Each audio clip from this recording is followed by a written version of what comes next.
Sungai Cibodas mengalir tenang di belakang desa, membelah kebun dan rumah-rumah kayu tua yang berdiri sejak puluhan tahun lalu.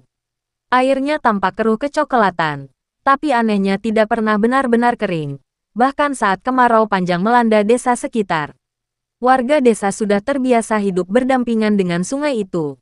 Anak-anak mandi di sore hari, para ibu mencuci pakaian di tepian, dan para lelaki sering memancing saat senja. Namun ada satu kebiasaan yang selalu dipegang teguh oleh warga, tidak ada yang berani mendekati sungai setelah maghrib. Bukan karena takut tenggelam, melainkan karena sungai itu tidak selalu mengalir satu arah. Orang-orang tua desa sering berkata, jika diperhatikan dengan saksama saat senja, aliran airnya kadang tampak berputar pelan, seolah ada sesuatu di dasar sungai yang sedang bernapas. Saat itulah, suara-suara aneh mulai terdengar. Bukan gemericik air, melainkan seperti bisikan pelan yang menyebut nama orang. Pendatang biasanya menertawakan cerita itu, sampai satu persatu dari mereka menghilang. Sudah 3 orang dalam setahun terakhir. Semuanya terakhir terlihat di sekitar sungai. Tidak ada jejak, tidak ada tanda perlawanan. Hanya barang-barang mereka yang ditemukan mengapung keesokan paginya, sandal, topi, atau pakaian yang masih basah dan berbau lumpur.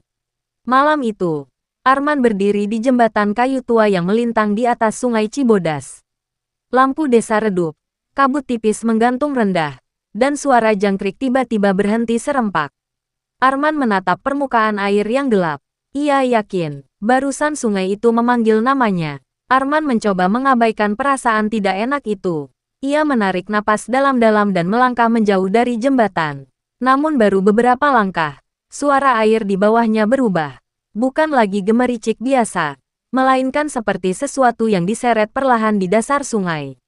Slur, bluk, Arman berhenti. Ia menoleh ke belakang. Permukaan sungai Cibodas beriak kecil, membentuk lingkaran-lingkaran yang tidak wajar.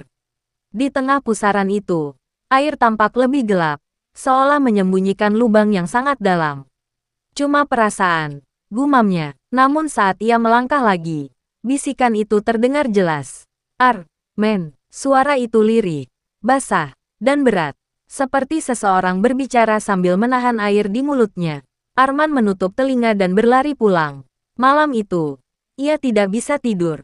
Dari kamar bambunya, ia masih mendengar suara sungai meski jaraknya cukup jauh. Setiap kali ia memejamkan mata, bayangan air hitam memenuhi kepalanya. Dan tepat pukul 2.17, suara itu kembali. Kali ini, dari bawah jendela. Krek, suara langkah di tanah basah. Arman mengintip perlahan. Tidak ada siapapun, hanya jejak kaki berlumpur yang berhenti tepat di bawah jendelanya. Jejak kaki yang mengarah dari sungai.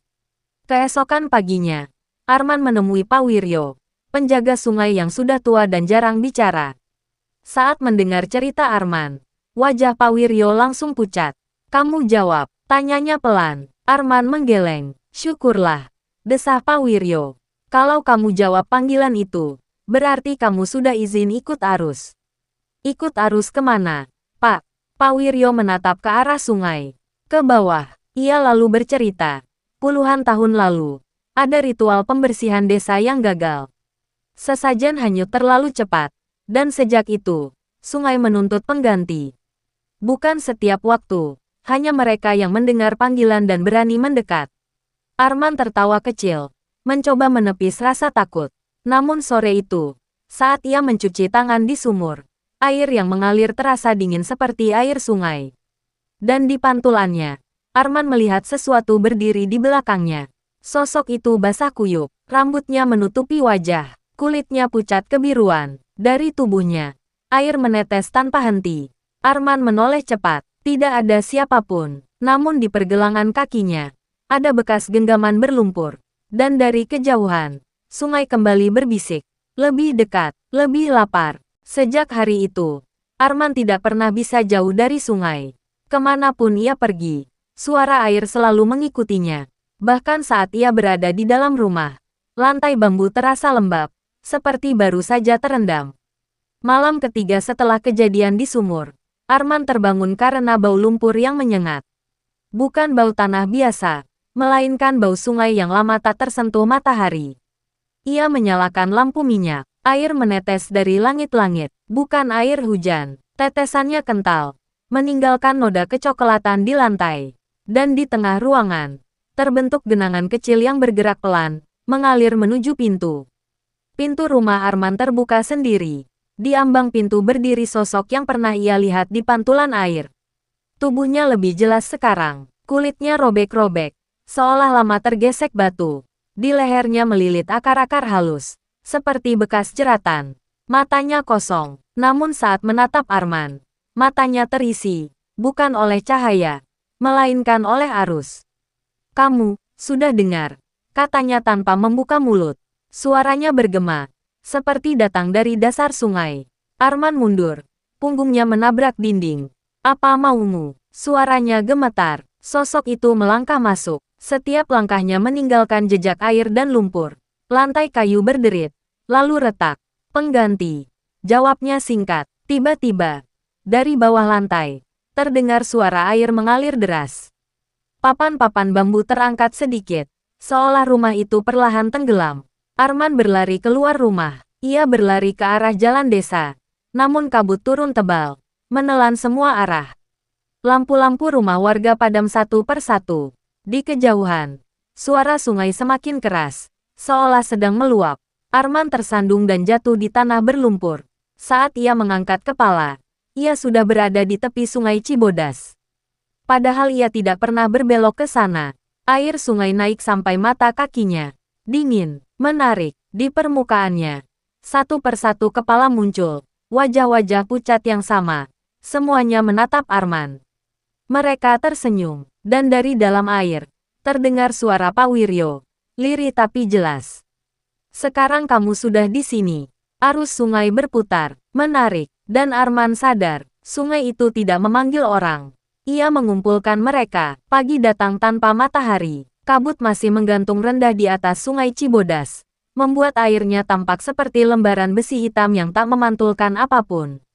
Warga desa berkumpul di tepi sungai, terdiam, menatap arus yang kembali mengalir tenang, seolah tidak pernah terjadi apa-apa semalam.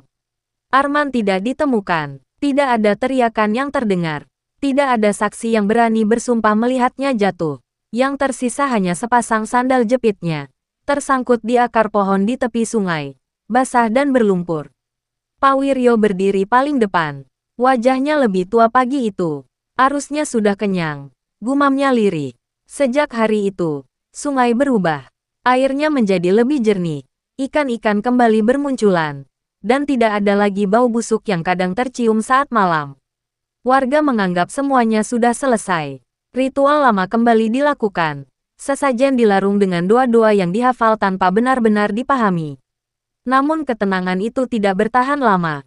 Beberapa minggu kemudian, anak-anak mulai bermain di sungai lagi. Mereka tertawa, berlari, dan menyelam seperti dulu. Tapi salah satu dari mereka bersumpah. Saat kepalanya berada di dalam air, ia mendengar suara laki-laki berbisik. "Jangan jawab." Pada malam tertentu, warga yang rumahnya dekat sungai sering terbangun karena suara langkah di lumpur.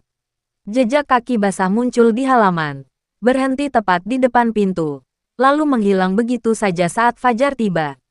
Dan kadang, jika seseorang berdiri di jembatan kayu saat senja, di waktu air mulai berputar pelan, pantulan wajah di permukaan sungai tidak sepenuhnya milik mereka sendiri.